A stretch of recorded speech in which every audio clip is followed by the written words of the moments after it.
Welcome to easy learning 700। ये ECO 401 economics की short lecture series का 22 लेक्चर है जिसका टाइटल है मार्केट स्ट्रक्चर्स कंटिन्यूड। और ये मिड टर्म के अंदर आने वाले लेक्चर्स का लास्ट लेक्चर है। तो इसके अंदर भी मार्केट स्ट्रक्चर का टॉपिक ही कंटिन्यूड है और इसके अंदर ओलिगोपोली है। ओलिगोपोली एक ऐसा मार्केट स्ट्रक्चर होता है जहाँ पे बहुत कम फर्म्स होती हैं, तकरीबन 2 से लेकर 20 तक फर्म्स जो है इस मार्केट स्ट्रक्चर के अंदर होती हैं तकरीबन। और इसके अंदर बैरियर्स भी होते हैं एंट्री के अंदर, और बैरियर्स इस वजह से होते हैं कि जो फिक्स कॉस्ट वगैरह होती है वो बहुत ज़्यादा होती है। और इसके अंदर कंपटीशन भी काफ़ी ज़्यादा होता है क्योंकि फर्म्स जो है वो कम होती हैं इस वजह से। और कंपटीशन बहुत ज़्यादा जो है इसके अंदर टफ भी हो सकता है। So difference between the oligopoly and other market structure. अब जो फ़र्क है ओलिगोपोली और दूसरी मार्केट स्ट्रक्चर में वो ये है कि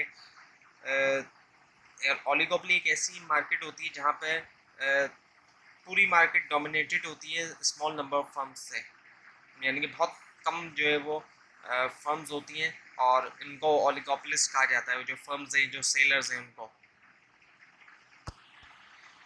और बहुत कम पार्टिसिपेंट होने की वजह से जितने भी ओलिगोपोलिस्ट होती हैं या जितनी भी फर्म्स होती हैं वो अवेयर होती हैं दूसरी फर्म्स से, उनके एक्शन से। और डिसीजन जो है एक फर्म का इन्फ्लुएंस करता है दूसरी फर्म को। और it is not possible to identify any single equilibrium in oligopoly, यानी कि किसी एक सिंगल इक्विलिब्रियम को आइडेंटिफाई करना भी पॉसिबल नहीं होता ओलिगोपोली में, क्योंकि फर्म्स जो है वो इंटरडिपेंडेंट होती हैं। So any firm in oligopoly actually dependent on the action or reaction of other firm। कोई भी जो फर्म होती है ओलिगोपोली में वो डिपेंडेंट होती है रिएक्शन या एक्शन के ऊपर दूसरी फर्म के। सो अगर एक फर्म कुछ करती है, other firm react to that. एक फर्म कुछ करेगी अगर तो दूसरी फर्म उसके रिएक्शन में भी कुछ करेगी। सो कोल्यूजन क्या है? अब कोल्यूजन का मतलब ये होता है कि जब दो या दो से ज़्यादा फर्म एक दूसरे के साथ जो है वो कोऑपरेट करने के लिए डिसाइड करती हैं, वो डिसाइड करती हैं कि वो एक दूसरे के साथ कोऑपरेट करेंगी। सो ओलिगोपोली में जो है वो कोल्यूजन भी पाया जाता है। तो कोल्यूजन जब करती हैं फर्म तो उसमें जो है वो फर्म करती क्या है कि एक प्राइस और जो आउटपुट लेवल होता है मार्केट का वो सेट कर लेती हैं कि हमने इतनी प्राइस पे प्रोडक्ट सेल करेंगे और इतना ही आउटपुट हम प्रोड्यूस करेंगे ताकि उससे मैक्सिमाइज कर सकें इंडस्ट्री प्रॉफिट्स को। सो दो पॉसिबल सिनेरियोज हैं ओलिगोपोली के अंदर। एक तो कोलूसिव ओलिगोपोली है और दूसरा है नॉन कोलूसिव ओलिगोपोली। तो जो पहला है कोलूसिव ओलिगोपोली, इसके अंदर फर्म जो है वो एक दूसरे के साथ कोऑपरेट करती हैं ताकि वो प्राइस और आउटपुट जो है वो डिटरमाइन करें, और इसी को कोलूसिव ओलिगोपोली कहा जाता है, और या फिर इसको कोऑपरेटिव ओलिगोपोली भी कहा जाता है। सो इसके अंदर फर्म्स जो है वो एक्चुअली कंबाइन इसी वजह से होती हैं एक दूसरे के साथ कोलाइड इसीलिए करती हैं ताकि वो कंपटीशन को अवॉइड कर सकें। और जाहिर बात है कंपटीशन जब नहीं होगा तो जो उन्होंने प्राइस सेट किया हुआ है और आउटपुट सेट किया है वो उसी के मुताबिक वो प्राइस चार्ज करेंगी फर्म्स, और आउटपुट भी उसी के मुताबिक वो प्रोड्यूस करेंगी। इसकी एक बहुत कॉमन एग्जांपल है और इंटरनेशनल जो एक एग्जांपल है वो है ओपेक की, organisation for petroleum exporting countries की। और इसी के अंदर कार्टल भी होता है। अब जो कार्टल होता है इसमें क्या होता है कि फर्म्स जो है वो ग्रुपिंग कर लेती हैं, जो प्रोड्यूसर्स होते हैं वो ग्रुपिंग कर लेते हैं कि वो एक साथ वर्क करेंगे ताकि अपने इंटरेस्ट को प्रोटेक्ट कर सकें। और ये जो कार्टल होता है ये एक्चुअली एक फॉर्मल एग्रीमेंट होता है फर्म्स के दरमियान। और जब फर्म्स मिलके कार्टल बना लेती हैं तो तमाम फर्म्स एक तरह से मोनोपोली की तरह बन जाती हैं, क्योंकि तमाम फर्म्स जो है वो एक तरह से एक हो जाती हैं, एक ही वो प्राइस चार्ज करती हैं और आउटपुट भी वो उतना ही प्रोड्यूस करती हैं जितना उन्होंने सेट किया होता है एक साथ मिलके।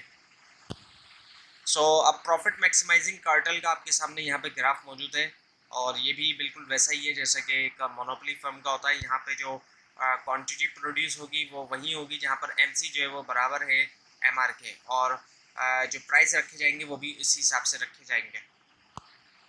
सो नॉन क्लूसिव ओलिगोपोली, अब जो नॉन क्लूसिव ओलिगोपोली होती है इसमें क्या होता है कि हर फर्म जो है वो अपने हिसाब से प्राइस सेट करती है और आउटपुट भी अपने हिसाब से, जाहिर बात है, सेट करती है। इसमें कोई भी एक दूसरे के साथ कॉर्पोरेशन जो है वो फर्म नहीं करती है। ऐसा तब होता है या तो कॉल्यूजन जो होता है फर्म्स के दरमियान वो ख़त्म हो चुका होता है या वो स्टार्ट भी नहीं हुआ होता। लेकिन अब क्वेश्चन ये भी है कि फर्म को फ़ायदा होता है कॉल्यूजन करने से, तो फिर फर्म क्यों नहीं करती कॉल्यूजन?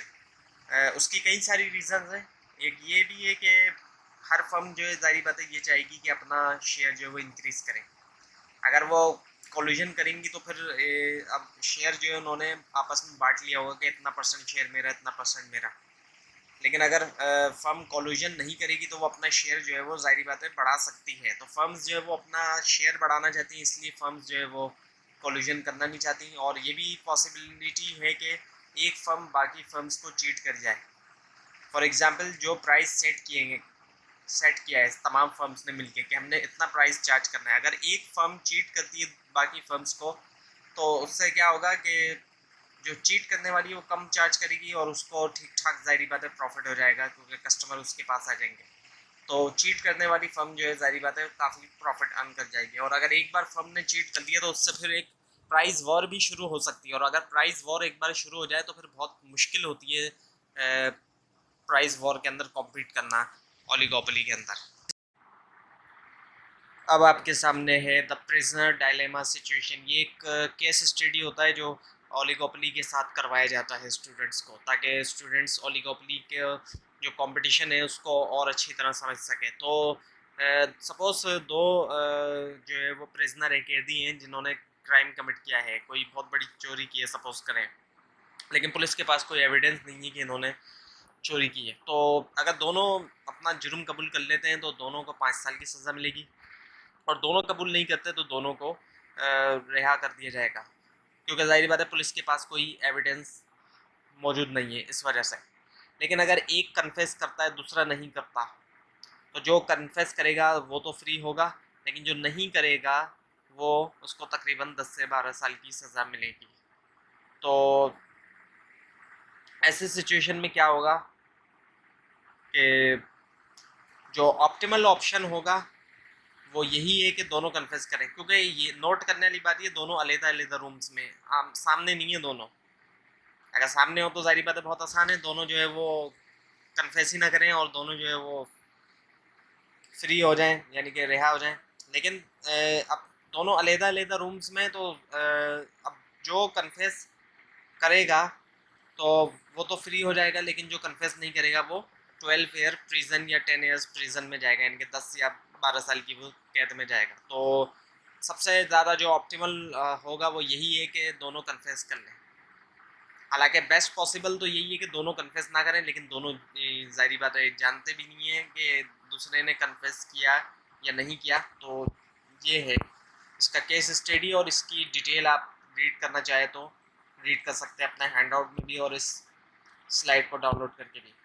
तो इसी केस स्टडी को सामने रखते हुए यहाँ पर एक मैट्रिक्स दिया गया है एक्स वाई फर्म का।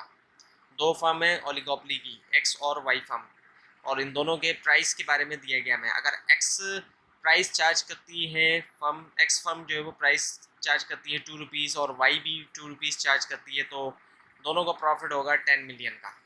लेकिन अगर एक्स फर्म चार्ज करती है 1.80 और वाई चार्ज करती है 2, तो वाई के लिए होगा 2 मिलियन प्रॉफिट और एक्स के लिए 12 मिलियन।